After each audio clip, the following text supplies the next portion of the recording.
walking on my property right now, trying to collect my thoughts and perhaps calm down a little bit, but I'm upset because, today we're going to witness everything that's wrong with this country.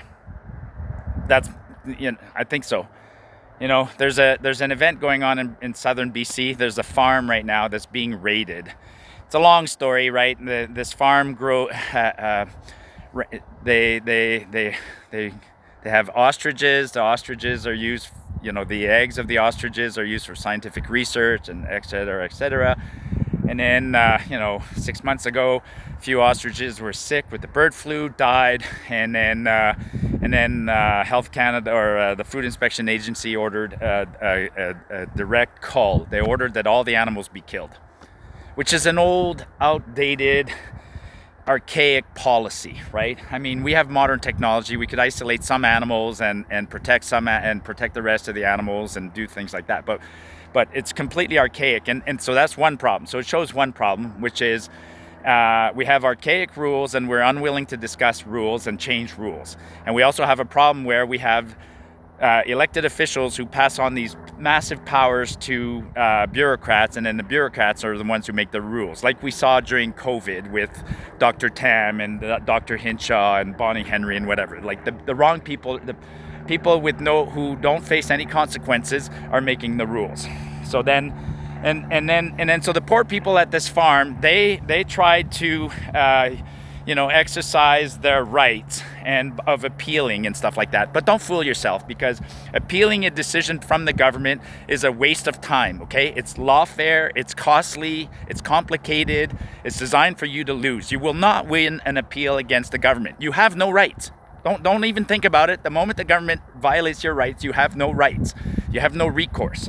And then so after appealing and exhausting a whole bunch of possibilities, these people are still putting up a fight. And the government now, because somebody's being defiant, the government will use extreme force, okay? So there's 40 vehicles on their way there, or they're already there. There's 40 RCMP officers that are going to do the bidding of a bunch of civil servants who work for the Food Inspection Agency. And so these police officers, they're morally corrupt, okay? They're doing it for the overtime paycheck. They don't give a shit. And these bureaucrats, they're doing it for their own good. They don't give a shit about you. And then last night, in the middle of the night, power's going to be taken out. We won't be able to witness what's happening, okay? This is like KGB, Gestapo bullshit, where the government raids you in the middle of the night, puts fear in you, and does something absolutely disgusting, and they don't want you to know about it. They don't want you to know about the cremation ovens or the cattle cars or anything like that. So if the government was absolutely transparent and honest, they would let us film the whole event, but you cannot film the whole event. Which brings me up to another point, which is most of you don't even know the event's going on because the media is not talking about it. Imagine that. The media is not talking about it. Why is the media not talking about it? It's an event. I don't give a shit what you say. I mean, 40 RCMP officers, 400 ostriches about to be slaughtered, groups on both sides. Like, it's an event. It's newsworthy. I've seen bigger news stories about missing dogs, but nope, nobody will talk about this. No mainstream media will pick this up because they've been censored or they've been bought or they're a propaganda arm of the government. So they won't talk about this. And therefore, you guys are asleep. Not you guys. Most of you, my followers, are not asleep. Thank you. I appreciate that. But most of Canada is asleep while this is going on because they're getting their news from the CBC. And if the CBC doesn't cover it, then people don't know about it. And then, so the media shame on the media for being quiet about this, but shame on politicians. I mean, nobody's talking about this. I haven't seen a message from Pierre Poilievre. I haven't seen a message from Danielle Smith, the Minister of Agriculture or the Minister of Food Inspections, whatever. I haven't seen a message on this from anyone.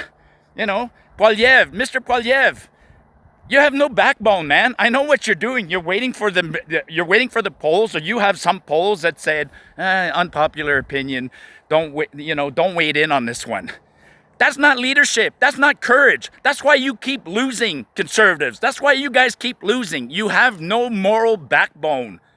And the Liberals keep winning because the rest of Canada is being fooled and has no intellectual backbone. I don't know. I mean, this is bullshit. Like, and yes, so we're going to witness something today that is absolutely like, and wake up, folks. Give yourselves a shake. Like, they did this to us during COVID and they're doing it to us again. I mean, we're one step away from, you know, somebody going to, like, imagine you got an old age home with like 100 tenants in there and 3 of them get sick from COVID. Hey, let's just call the whole home. Let's just slaughter them all. By the way, that's almost what they did during COVID, right? So they're not slaughtering them with guns like you think, but they're doing MAID. They're putting them on ventilators. They're giving them multiple boosters. We're basically calling old people in this country, or the undesirable, or whatever you want to call them. So I don't know. The ostriches to me are symbolic of something big, and I think this is, I don't know. I don't know if it's a turning point or not. Because I'm at a loss. The nation just won't wake up. The nation just won't wake up. I mean, yeah, we re-elected the Liberals, so the nation won't wake up.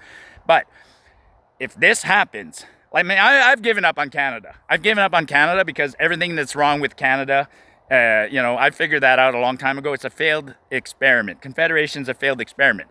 But fellow Albertans, if this happens today and they slaughter a bunch of ostriches, I hope more of you will wake up to the fact that there's no salvaging in the rest of Canada, and there is a salvation for Alberta, and the salvation for Alberta is to separate from the rest of Canada and form a republic with a proper constitution that protects our rights and freedoms. Cheers, folks.